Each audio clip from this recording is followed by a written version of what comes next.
नमस्कार। हमारी आज की कहानी है पिताजी की लाडली बिटिया।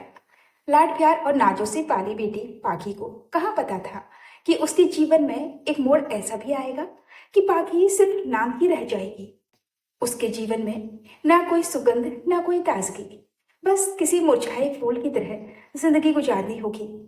घर के कामों से थककर चूर हो जरा सी बैठी ही थी पाखी कि सासू माँ की कर्कश आवाज कानों में गूंजी। बर्तन मांजने में इतना समय लगता है क्या? और भी कितने काम पड़े हैं घर में। जल्दी जल्दी हाथ चलाओ। जी माँ जी, कहती हुई पाखी अपनी थकान भूलकर बिजली की तेजी से काम निपटाने लगी। पूरा दिन काम में ही निकल जाता उसका। पाखी घर के कामों से जब कभी फारिग होती तो वो मायके की यादों में पहुंच जाती। कितनी चंचल थी पाखी।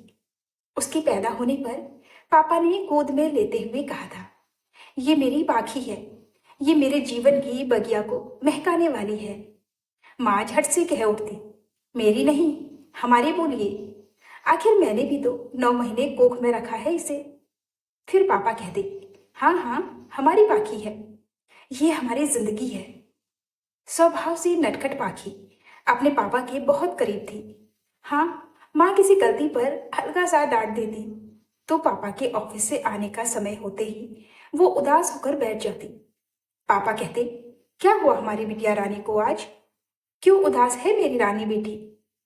तब माँ बड़ी हैरानी से देखती, अरे अभी तक तो अच्छी भली थी, अचानक से क्या हो गया इसे? पता नहीं। पाखी तुनक कर कहती, पापा, माँ ने मुझे दोपहर में डांटा था। तो माँ धीरे से सर पर हाथ दे मारती, हे भगवान, कितनी नाटकबाज है ये लड़की। अरे घर में उछल कूद कर रही थी तो बस जरा सा डांट दिया मैंने। पापा की लाडली बच्ची, अब तुम बड़ी हो रही हो, जरा तौर तरीके सीखो। हमेशा लड़कों के साथ खेलती है, उछल कूद मचाती है, ना जाने कब अकल आएगी इसे। कहते हुए माँ किचन की तरफ चाय बनाने चली गई। पापा ने गुस्से की बनावटी आवाज में कहा, खबरदार, मेरी बेटी को किसी ने कुछ कहा तो? चलो बेटा, मैं तुम्हें आइसक्रीम दिलाकर लाता हूँ। मैंने किचन से बोला, अरे पहले चाय तो पीते जाइए, थके हुए आए हैं आप ऑफिस से। पापा ने गेट का दरवाजा खोलते हुए कहा, बस अभी आया। और पाखी खिलखिलाती हुई अपने पापा के साथ चल पड़ी। पापा के ऑफिस से आते ही पाखी अपनी दिन भर की कहानी लेकर बैठ जाती। पता है पापा, आज ये हुआ, आज वो हुआ। बीच में माँ बोल पड़ती, अरे बेटा, अपने पापा को चैन की सांस तो लेने दो, अभी अभी थक कर लौटे हैं। पर पापा कहते, अरे तुम बीच में मत पड़ा करो, मेरी थकान तो इसकी बातों से ही उतर जाती है। पाखी अपनी पसंद के कपड़े ही खरीदती, उसको कपड़ों के दाम से कोई मतलब नहीं था। वो पापा से कहती, मुझे ये चाहिए, मुझे वो चाहिए। कभी कभी बहुत महंगा होने की वजह से पापा कहते, बेटा कोई और देख लो। तो पाखी कहती, चाहिए तो यही वाला, नहीं तो कुछ नहीं चाहिए, घर चलो। फिर पापा भी उसे वही उसके पसंद के कपड़े दिलवाते। उसके चेहरे की खुशी बरकरार रखने के लिए पापा उसके हर नखरे उठाते। वो कहते, इसे कभी भी अपनी आंखों से ओझल नहीं होने दूंगा, हमेशा मेरे पास रखूंगा, ये मेरे पास रहेगी। माँ कहती, ससुराल चली जाएगी तब क्या करोगे? पाखी पापा के गले पर झूलकर कहती, अपनी सासू माँ से शादी करवा दूंगी पापा की, फिर पापा हमेशा मेरे पास ही रहेंगे। उसकी इन बातों पर सब हंस पड़ते, पर होने को कौन टाल सकता है। पाखी की बुआ ने एक रिश्ता बताया, वही बात चल पड़ी और बस झटपट शादी हो गई। रायपुर में रहने वाली पाखी की शादी मुंबई में रहने वाले लड़के से हो गई। मुंबई का नाम सुनकर पाखी तो बस हीरो हीरोइन, बस यही सोचकर खुश हो रही थी कि मुंबई शादी होने पर और साधारण से नए नक्श वाली पाखी को एक खूबसूरत नौजवान मिला, जैसे उसका पति नहीं बल्कि उसके सपनों का शहजादा हो। उसे देखते ही पाखी अपना तन मन सब हार बैठी। उसने अपने पापा से कहा भी था कि पापा, मेरे लिए ऐसा लड़का ढूंढ कर लाना जिसकी आंखें बहुत बड़ी हो, बाल सिल्की हो, लंबा हो, गोरा हो और हाँ, उसकी मूछें ना हो बिल्कुल भी। पापा हंस पड़ते और कहते, अब तेरे लिए बिना मूछों वाला लड़का कहाँ से ढूंढ कर लाऊं? वो कहती, मुझे नहीं पता, अगर लड़के की मूछें हुई तो मैं बैठूंगी ही नहीं मंडप में। और सच, मंडप की तरफ जब आज उसके कदम बढ़ रहे थे तो हॉल से उसने अपनी पलकें उठाई और सामने अपने सपनों के राजकुमार को देखा। तो लगा कि सच में पापा ने उसकी ये जिम्मेदारी भी ईमानदारी से निभाई है। पापा के गले लगकर पाकी बहुत रोई और रायपुर से मुंबई की तरफ राजधानी से रवाना होने निकल पड़ी। पापा स्टेशन पर छोड़ने आए थे तो पाखी बोली, पापा मुझे तो जोरों की भूख लग गई। पापा उसकी मासूमियत पर मुस्कुराने लगे और साथ ही उनकी आंखें भी भर आई। सोचने लगे, मेरी नाजो सी पाली बेटी एक नए संसार में जा रही है, पता नहीं कैसे सब हैंडल कर पाएगी।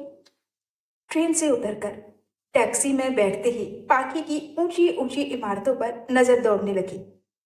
पाखी का बस चलता तो अभी टैक्सी से उतरकर पूरी मुंबई घूम लेती, पर संकोचवश वो बैठी रही और ससुराल पहुंचते ही उसे इतनी हिदायतें मिलने लगी, बहू पल्ला अच्छे से करो, सिर झुकाकर चलो, ये करो वो करो। रस्म करते करते बहुत रात हो गई। उसे बहुत भूख लगी थी कि उसकी ननद दूध का गिलास लेकर अंदर आते हुए बोली, लो पी लो, आज खाना नहीं खाया जाता। पाखी ने बेचारगी से अपने पति की तरफ देखा तो वो सो चुके थे या सोने की एक्टिंग कर रहे थे, पता नहीं। पूरी रात बीत गई, आकाश ना उसके पास आया ना बात की। पाखी मन ही मन सोच रही थी कि फिल्मों में तो कुछ और देखा था, पर वो भी थकी हुई थी तो सो गई। सुबह गहरी नींद में थी तो उसकी ननद ने 5 बजे ही उसे जगाते हुए बोला, भाभी अभी सब सो रहे हैं, आप जाकर नहा लो, माँ ने कहा है। कच्ची नींद में उठकर ही पाखी नहाने चली गई। पाखी नहाकर जैसे ही निकली, सास ने उसे डांटना शुरू कर दिया, अरे बहू, तुम सिर्फ अपने कपड़े धोकर निकल गई, तुम्हें बाथरूम में और कपड़ों का ढेर दिखाई नहीं दिया क्या? आगे से ऐसा मत करना, समझी ना? पाखी ने सर झुकाकर कहा, ठीक है माँ जी। और फिर माँ जी बोली, इधर आओ, आज तुम खीर बना लो सबके लिए, और हाँ, जरा देखो तो माँ बाप ने कुछ सिखाकर भेजा भी है या नहीं। बाथरूम से तो तुम बस अपने कपड़े धोकर ही निकल आई। खीर बनाकर आटा गूंथ कर रख दिया है माँ जी। और कुछ? हाँ, सबके लिए चाय बना लो, उठने का वक्त हो गया है सबका। आकाश को भी ऑफिस जाना होगा। ऑफिस? पाखी चौंक पड़ी। आज तो शादी का दूसरा तीसरा दिन था और आकाश ने छुट्टी नहीं ली। सोचते हुए पाखी चाय बनाने लगी।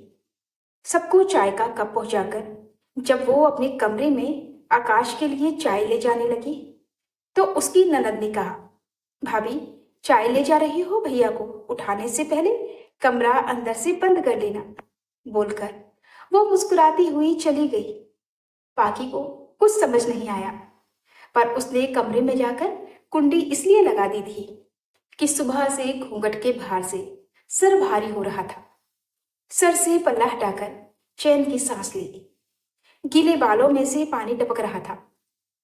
उसने जैसे ही आकाश को चाय के लिए उठाया, आकाश ने उसे अपनी बाहों में खींच लिया।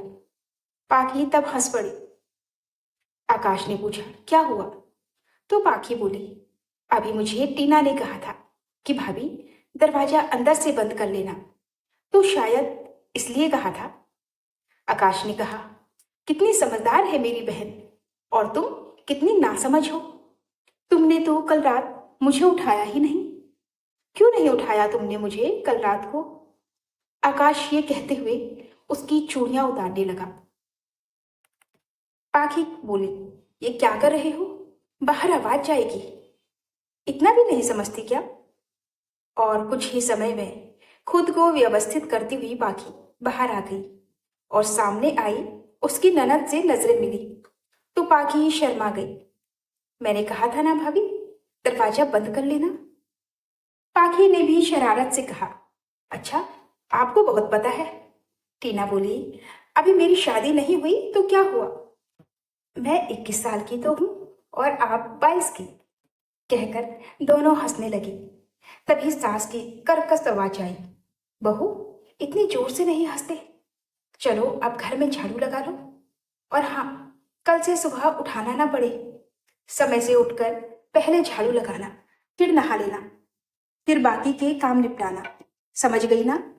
जी माँ जी। पाखी की तो जैसे आदत ही बन गई थी जी माँ जी कहने की। सुबह उठते ही काम का पहाड़ उसको सौंप दिया जाता। घूंघट में ही घर के सारे काम निपटाती थी। कभी टीवी देखने का मन करता तो सास प्रवचन लगाकर कहती, ये देखा करो, और खुद पुराने जमाने की फिल्में देखती। और तो और, पाकि सोती तो सास जाकर पंखा बंद कर देती। नहाने जाती तो लाइट बंद कर देती कि भला नहाने के लिए लाइट की क्या जरूरत है। और ना मशीन में कपड़े धोने देती कि बिल ज्यादा ना आ जाए। 2 ही महीने में पाखी सूख कर कांटा हो गई। उसे ना बाहर जाने दिया जाता, ना पड़ोसियों से बात करने दिया जाता, और ना ही वो कहीं घूमने गई थी। और तो और, उसके पति आकाश ने भी ना कभी उसके चेहरे के भाव पढ़े, ना मन की इच्छाएं जानने की कोशिश की। अब तक यही वजह है कि उसके पापा ने फोन पर पूछा, बेटा, हमें भी तो बताओ, खुश हो ना, और कहाँ कहाँ घूमी अभी? पापा की आवाज सुनकर पाखी के धैर्य का बांध टूट गया।